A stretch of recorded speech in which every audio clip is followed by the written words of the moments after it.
I'm a filmmaker, you're a filmmaker. Let's talk about it. There are a few things I've noticed about action movies recently. And like all these videos, these are just my opinions. Raiders of the Lost Ark is easily one of my favorite films of all time.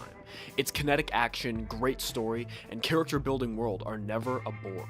With recent films like John Wick Chapter 2 and XXX The Return of Xander Cage coming out, their coexistence made a very apparent and very glaring point to me. You've got John Wick, a character that we grew to love over the course of the last film, and Xander Cage, who I could not tell you the first thing about. Today, I want to talk about the idea of the vulnerable action hero, and what that means for action films now and in the future. I brought up Raiders of the Lost Ark. That's because if you've seen Raiders, you already know the vulnerable action hero. Indy constantly has his ass handed to him in the film. It's always an edge-of-your-seat moment when he's in a fight. When you watch something like those later Die Hard films, are you worried? No. In those sequels, John McClane is practically a superhero. He jumps helicopters and pulls off insane stunts that no real cop would ever attempt. When Indy is on his heels, it not only adds stakes to the fight, it sets up a precedent for the rest of the film. It tells you, as the viewer, hey, he's not a superhero. He can be hurt. He can die. This allows for the most memorable moments of the film to shine through. Without Indy being knocked around throughout the film, moments like this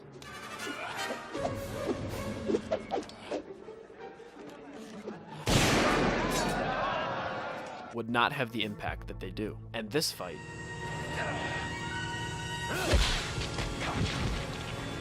would not be nearly as suspenseful. So what happened to the vulnerable action hero? The Indiana Jones, the John McClane. He turned into John Wick.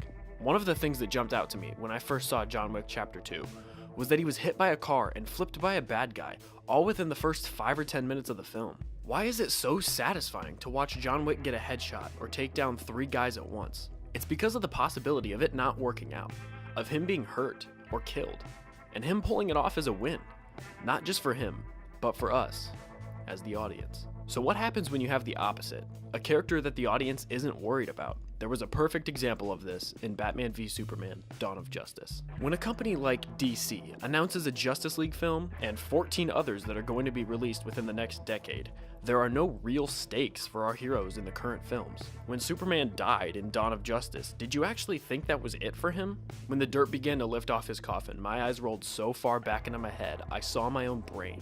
Granted, we don't know if he's alive or dead, but that little tease at the end really bothered me. How ballsy would it have been for them to just straight up murder Superman in his second movie? But no one went into the film thinking that was a possibility, because of the plans for the future. So who killed the vulnerable action hero?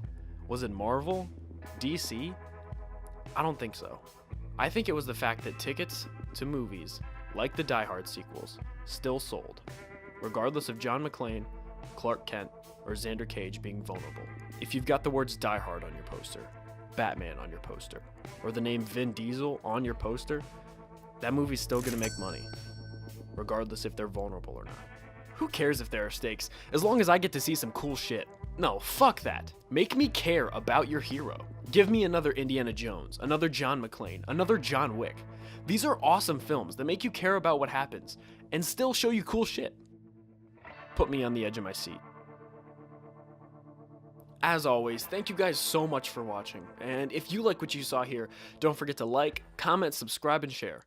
This has been a Runaway Brand production, and I'll see you guys next time.